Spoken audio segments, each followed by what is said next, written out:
Welcome, everybody, to the House of Horrors, where Speaker in name only, Kevin McCarthy, seems to feel like one of his greatest tasks is to make our heads explode.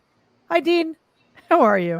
I love the open. Just looking at those pictures was horrific and bone chilling, scarier than Halloween and Friday Yeah, the 13th combined. The all of them, just the worst of the worst. And they're the leaders of the GOP. they are indeed. Yes, Speaker in name only, Kevin McCarthy, has made that clear when he allowed uh, perhaps the real leader of the party and one of the worst human beings on the planet, Marjorie Taylor Greene, to be a speaker pro temp last week. Did that? Now I know it doesn't matter. It's not like it. She was fourth in line to the presidency or anything like that. But symbolically, what did you make of that? Look, here's the truth. In the last election cycle, Margaret Taylor Greene raised the fourth most amount of money out of all the 220 plus Republicans in the House. She is where the energy of the base is. It's not with Kevin McCarthy, who's the number one fundraiser. He's a lobbyist dressed up as a member of Congress. That's all he is. Yeah. He's a transactional guy. He'll make you a deal. He'll get you to get rid of the regulations you want. That's what he's about. The energy of the GOP is her. So we look at this in horror. It is the House of Horrors come to life. The GOP base is excited. Like, look at our beloved Margaret Taylor Greene is Speaker of the House. And that's what Kevin McCarthy has to do at all times. It's continuing. Same thing like him giving the footage to Tucker Carlson. Same idea. Courting the MAGA base. And that's where the energy of the party is. And Kevin McCarthy kept saying, it's about transparency. No, transparency is giving all the media outlets access. A transaction is giving it to one. And that's what Kevin McCarthy did. It was a transaction with Tucker Carlson. It's a transaction with Marjorie Taylor Greene. Make her speaker, back her up publicly so that she doesn't turn on him and get the MAGA wing to pull away, and then he's not speaker anymore. So it's a continuing transaction, even within his own caucus. That's what Kevin McCarthy's about, and he's stuck, and I'm glad. He is like Jacob Marley, in the Christmas Carol. He's got good chains around him forever as a ghost. He'll have chains, and the heads of the chains will be, it'll be Mark Taylor Greene and George Santos on it, and Lauren Bobart, and they'll be like, Jacob. Everyone says, Kevin, we're coming for you. He'll be chased for eternity by those ghosts, and he deserves it. He deserves it. It'll be like, what was that called when we were kids? When the hand came up from the ground? Oh, Chiller, Thriller, or something like that. Oh, yeah. And that hand, by the way, was usually scarier than the shows that followed. Sure. But yeah, that's what I love the Jacob Marley and Chains reference. That I think that we need to make a graphic of that. It's perfect because how many links did he add to that chain in his futile quest to be speaker, because he has no power. And I think it's important to remind people every once in a while that Greene, and I'm sorry if I'm repeating myself, I resent more than I can possibly tell you that I have to keep talking about this person. Not quite as much as I resent still having to talk about Donald, but it's pretty close. She was elected in 2020. It's not like she's been there for 20 years working her way up the ladder, dude. And by the way, to my Jacob Marley, remember Jacob Marley, the line was, mankind should have done my business. And that's when he opens the jacket and there's the faces of people there. That's when you open the faces. Yeah. It'll be Marjorie Taylor Greene, Lauren Bobart just screaming at him. Look, again, I want to ignore two people, Donald Trump and Marjorie Taylor Greene, but we do so at our peril. Just two. Those two the most, because I don't talk about Jim Jordan, talk about here or there. There's not like this sense that you talk about him and you could be dismissive. He's Jim Jordan, blah, whatever. These people are different. Donald Trump is the leader of the GOP. Every poll, I know a CNN poll came out this week where DeSantis is up by 2. That's an outlier. All the other polls show Donald 15 and 20.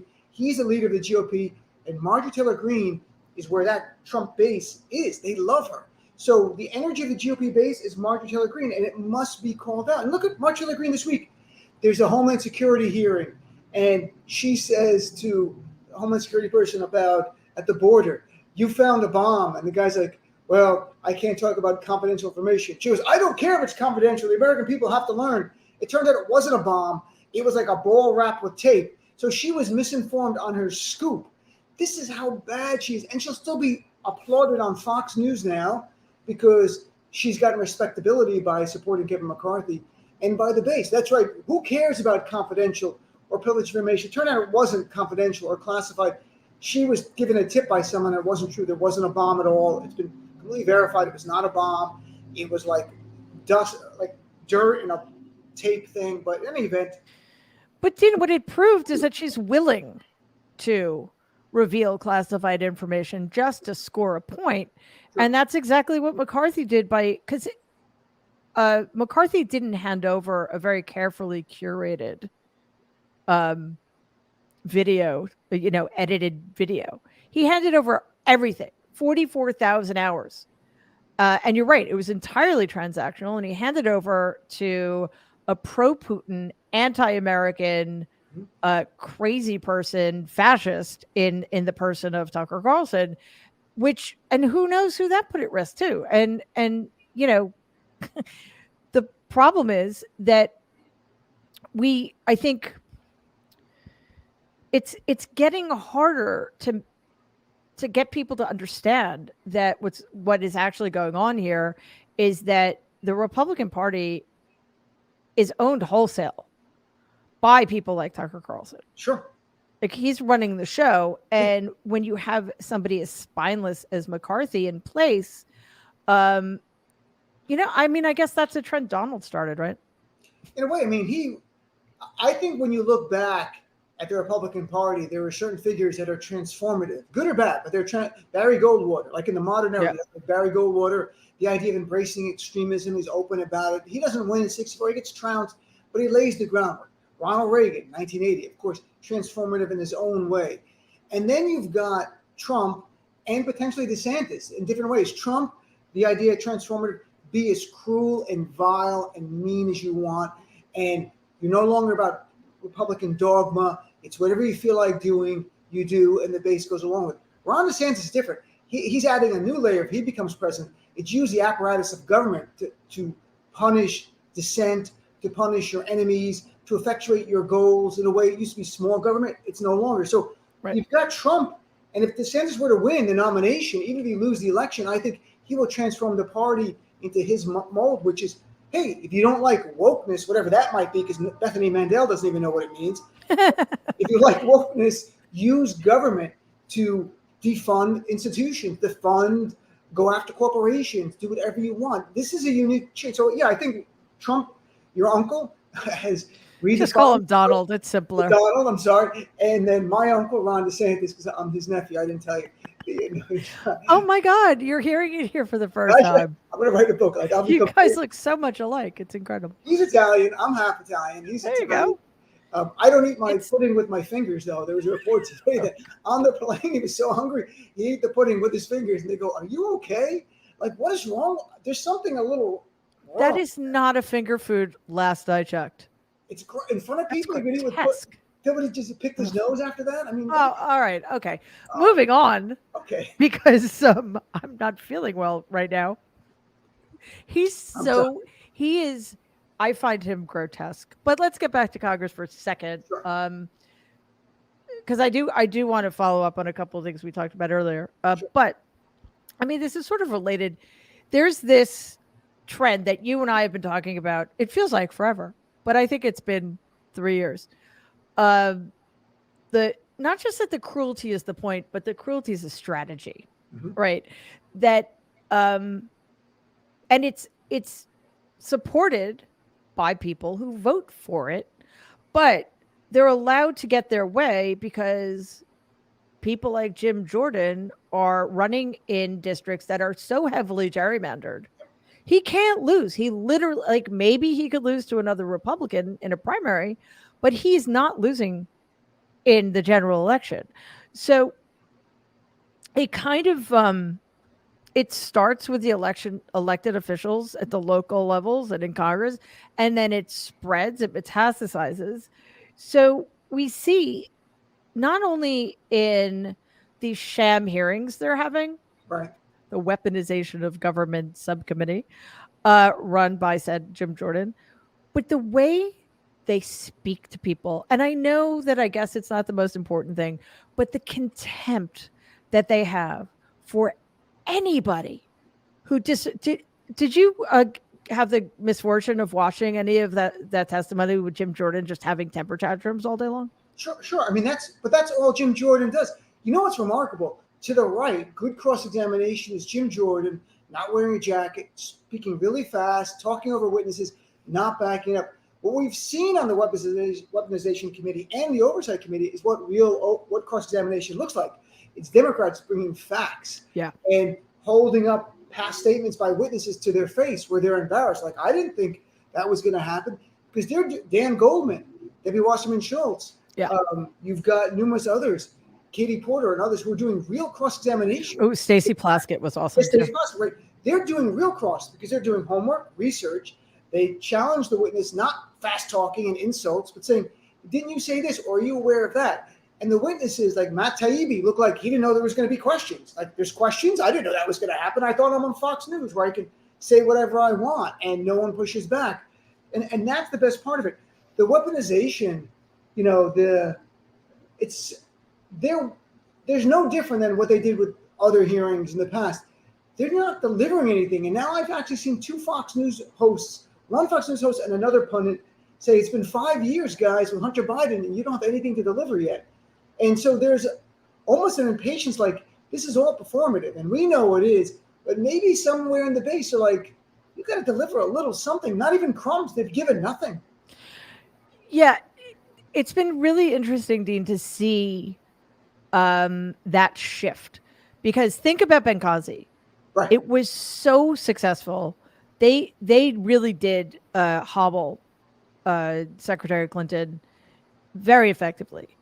And I think they have stopped being able to pivot. And it's all now just seems not just grievance, because grievance works for them, but it's grievance about, you hurt my feelings 5 years ago. You know, who cares anymore? I mean, it's like, is that really what we're spending all of this taxpayer money on? Because there's just, I don't think there's the same appetite for it anymore.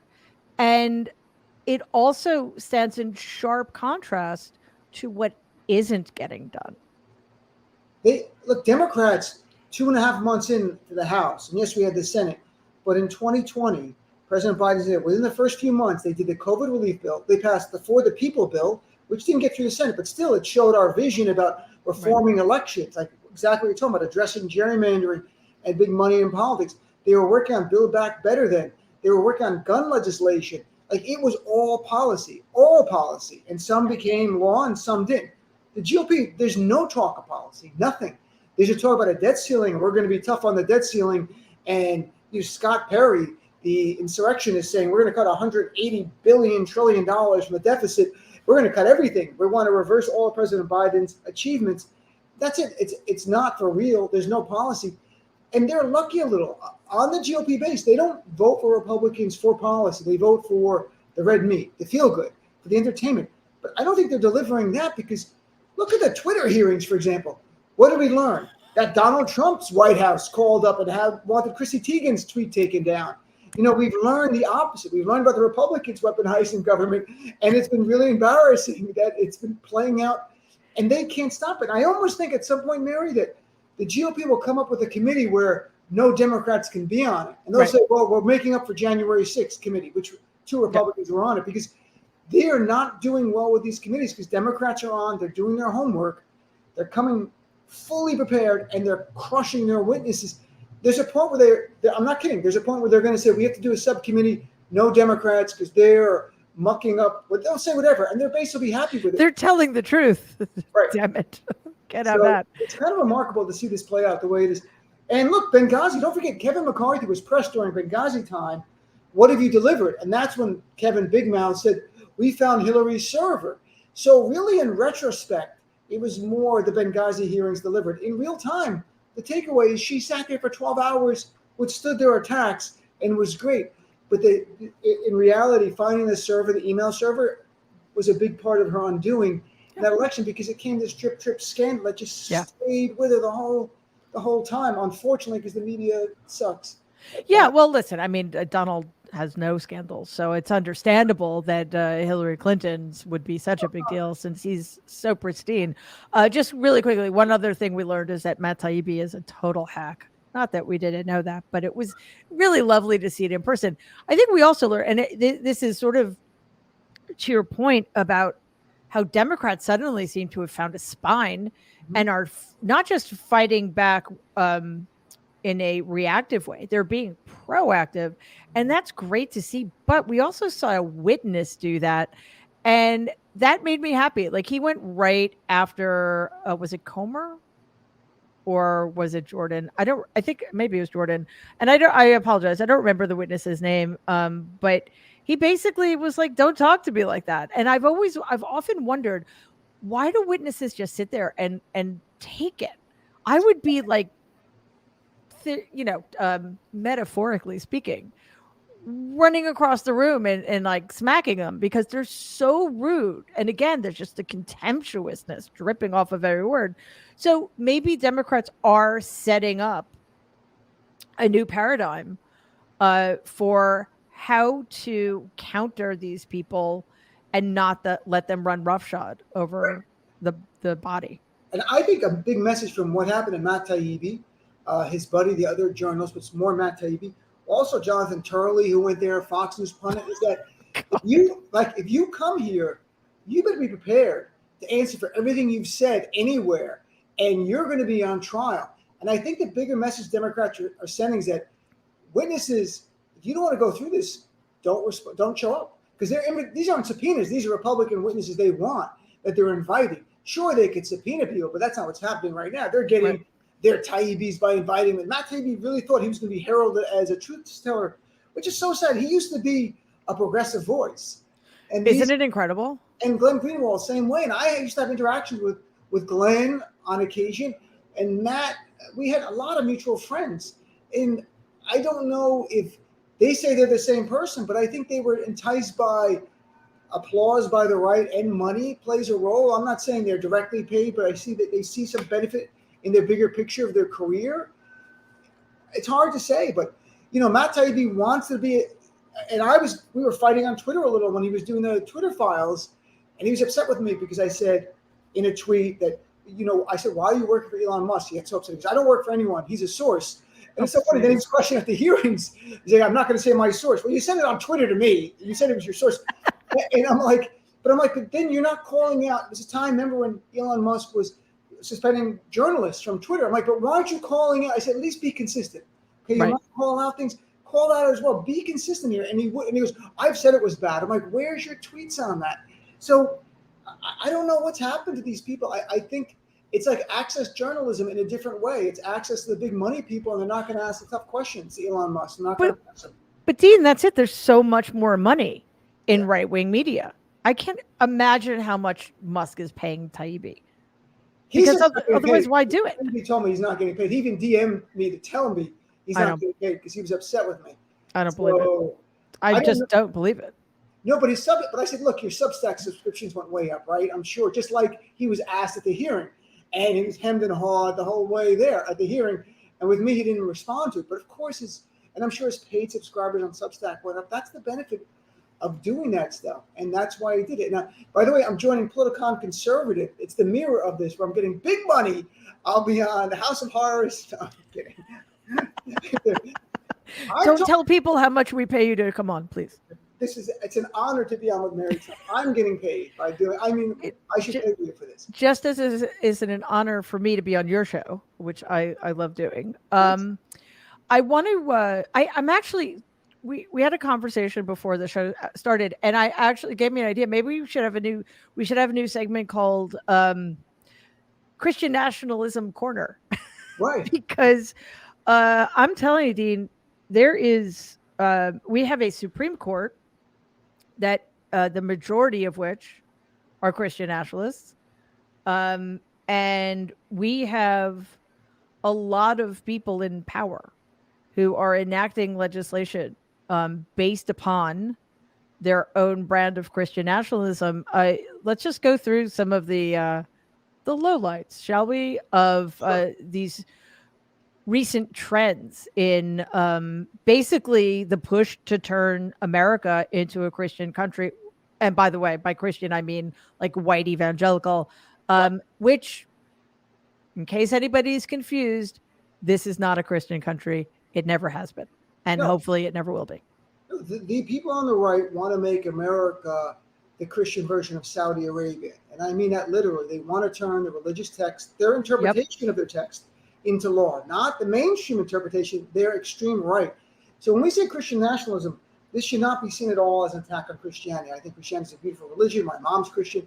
It's not about that. I was raised with both Islam and Christianity. I'm Muslim, but this is a political movement, and it's an extreme movement. It's called academically Christian nationalism. You could also call it religious supremacy, religious fascism, whatever you want. But it's the idea of ending the wall between church and state and making religious beliefs the foundation of our legal system. And Marjorie Taylor Greene and Lauren Boebert, going back to the House here, have openly said they're Christian nationalists. Lauren Boebert last year said she's sick and tired of this wall between church and state, and said literally the church should direct the state. That's what Christian nationalists believe. So in this week, we've seen three instances. On Monday in South Carolina, 21 Republicans introduced a bill in the state legislature to make it the death penalty for a woman if she has an abortion. See, Mary, there's so much about the sanctity of life. They're willing to kill a woman to show you how much they care about life. This is unbelievable. I think that makes perfect sense. I'm surprised they don't do the witch burning just at the stake type of stuff. We're this close. That's so. In South Carolina, you had that on Monday, introduced to change the law that it would be considered murder to have an abortion, including the woman would be put to death, potentially put to death. Earlier this week, we had in Texas, before Judge Kazarek, these right-wing groups went shopping for a judge. They have no connection to these groups. Right-wing groups that want to overturn the FDA's approval 20 years ago of the abortion bill. Yes, 20, just like they overturned Roe v. Wade from 50 years ago, they're taking America backwards. Now they want to overturn the FDA approval from 20 years ago. Experts have said they've never seen this happen these many years later. But they don't want the abortion pill because on one level, like, okay, we overturned Roe v. Wade. Now we have states imposing religious law there, banning abortion at conception in 13 states. But these women are so crafty. They're using a witchcraft called the mail to get abortion medication. So we want to make it you can't get it anymore legally in this country. There's another pill you can still get, but it's less safe if you don't have the two pills together. Right. It's a 2-pill protocol. And they don't care that women will suffer. There's complications. And worst of all, the judge yesterday, who was from a Trump appointee, ultra right-wing, used to be involved in a right-wing Christian nationalist organization, is entertaining the idea now, didn't reject it. We're going to get a decision. I think he will do it because this is like the Middle Ages where science is trumped by religion. Literally where the Christendom in Europe turned their back on science and said, praise religion. We're going backwards in time that way. And then this week in Florida, they're having hearings to reduce abortion from 15 weeks to 6 weeks. And I had a Democratic state representative on my show last night, Anna Escamani, who said Republicans have a supermajority. This is going to pass. This will be the new law. And there might not be any exceptions that make any sense. There'll be like an open, ambiguous one. But no doctor would dare provide an abortion, even if the life of a woman is at risk, because they're afraid to lose their license or be criminally prosecuted. So in essence, they're going to be banning abortion in Florida at 6 weeks, no exception. So if you're raped in Florida, the freedom state, you'll be forced to carry the fetus of the rapist to term, because that's the Republicans' idea of freedom. That's your Christian nationalism update in a minute. Back to you, Mary. Thank you, Dean. That was uplifting. By which I mean, do you believe this is where we are as a country? No, this is where we are. No, I mean, I'm sure you've seen that picture of an older woman, and I think it was for maybe in Poland, marching for a women's right to choose, and she's carrying a sign that says, "I'm sick of having to march about this shit." You know, like, didn't we solve this problem already? And it's. You know, you said it perfectly. It's not just like they're trying to tweak things around the edges. They are literally trying to bring us back, I think. Yes, in some ways to the Middle Ages, but in the context of American history, to the 1860s. You know, they only want white, rich, landed Christian straight men to have any rights whatsoever. And I also have something to add on to the pile. That's not a state. Oklahoma is what it's Oklahoma, actually yeah. called. Oklahoma, where the wind comes sweeping down the plains. A state rep quoted the Bible to stop legislation that would have made something illegal. Can you guess what that horrible thing would have been? Dancing? Because our abortions are already illegal. No, because this is not Footloose? Footloose. It's not Footloose. I thought it was. No, and another Republican state legislature later put in a bill that would have made it illegal to punish disabled students with corporal punishment. Yes, I saw that. And the Bible quoting guy thinks that it's perfectly allowed in the Bible, Sure. as if I care what the Bible says when it comes to the laws in this country. The Bible says it's totally cool to abuse disabled students with corporal punishment. So guess what? The bill didn't pass. Look, the Bible was used to defend slavery and Jim Crow, literally. Yes, it was. Time. Literally. It can be interpreted any way you want. But look, when people hear they want to ban abortion at conception, or they say life begins at conception, that is a religious statement, not a scientific one. Absolutely. And my view is, I'm a person of faith, but I don't want my religion the basis of law. And the irony, of course, is on the right. They kept saying, Muslims, we want to impose Sharia law. I asked every Muslim I know, do you want to impose Islamic law? They're like, no, I don't want to. Do you? I'm like, no, of course not. We're 1% of the country. How could we impose Islamic law? We didn't want to, but they projected on us. They even passed legislation in various states banning what they called foreign law, because to them, Islam is foreign, but Jesus was born in Iowa, apparently. Yes. So yes. they were just projecting. They want, so when you hear them say this, they're saying, here's my religion. Now I want to force it down your throat as law. Enjoy it, America. That's what they're saying. And I personally find it un-American as January 6th. That's how I view turning religion. Yes. It's abhorrent. And I don't know if it makes it worse necessarily because it's so bad, but it's also like it tramples on the religious rights of other people who don't subscribe to that kind of Christianity, because unless I'm wrong, the Muslim religion, Islam and Judaism have very different views. Sure. And when life begins, but as you point out, it's irrelevant to this argument. Like I just wish somebody would say to these people, give me your argument against abortion, but you can't use a religious argument. They have, though, a fake science. They have faux science on the right. And I have people on my show, well, you're telling why at 6 weeks, the blah, blah, blah. And I'm like, you know what, 6 weeks, the fetus is the size of a grain of rice? Literally. Are you telling me a grain of rice is the equivalent of a human being and trumps the rights of a full human being? At 9 weeks, the fetus the size of a grape, literally the size of a grape. You're telling me that grape is more important than the rights of a woman who's fully developed and making decisions? So because that grape or piece of rice is in her, she's lost her autonomy, her self-determination.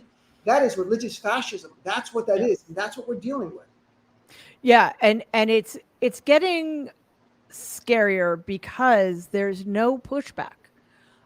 It's not, I mean, I don't know, actually, if it's the case, but my guess is that a large majority of elected Republicans don't really buy into this stuff, but they're not going to push back against it for the same reason they're not going to take the off ramp away from Donald Trump, because it's a losing argument. They just want to go where the power is. And right now, that's where they think the power is, right? That's why people like Green are so successful.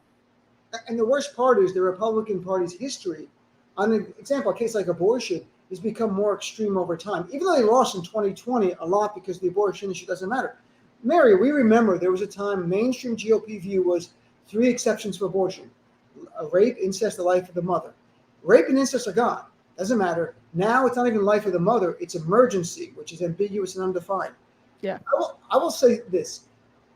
If you are willing to force a woman who's been raped to carry the fetus of the rapist to term, you are capable of crimes against humanity.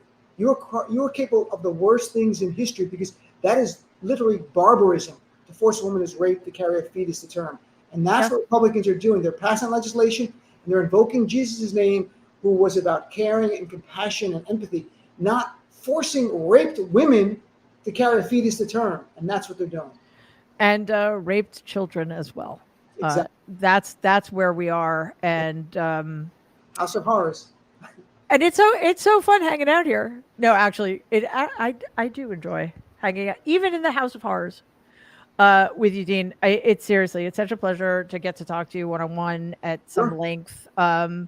And everybody, Dean has the most excellent Dean Obeidallah show on Sirius XM, a fabulous Substack called the Dean's Report, and you publish a lot of articles everywhere. You're very prolific. I like writing. I enjoy writing. I was CNN, MSNBC, Salon. I do interviews. I interviewed you on Salon. Right. And I really enjoy it. I mean, it's really a great way to communicate. And I like doing radio too, but writing, there's a different way of fun in that. I don't know why. I really enjoy it. I'm with you there. And honestly, you Nerd Avengers are so prolific. It's very difficult to keep up with you. But for everybody watching, if you want to be as the best informed person you could be, like, all you really need to do is check out Dean's stuff and Waj Ali's stuff and Jen Taub and Danielle Moody and Dahlia Lithwick and Norm Morstein. I mean, you guys are just the best. So thank you for, I hope it wasn't too scary and horrifying, but I'm really glad you were here. Great. Thanks for having me on. It's always great to be with you. I really enjoy chatting with you. And the people who listen to your show are very nice. A lot of them come and follow me on Twitter afterwards, which I always appreciate. Oh, awesome. So thanks. Good. All right. Thanks, Dean. Take care. You too.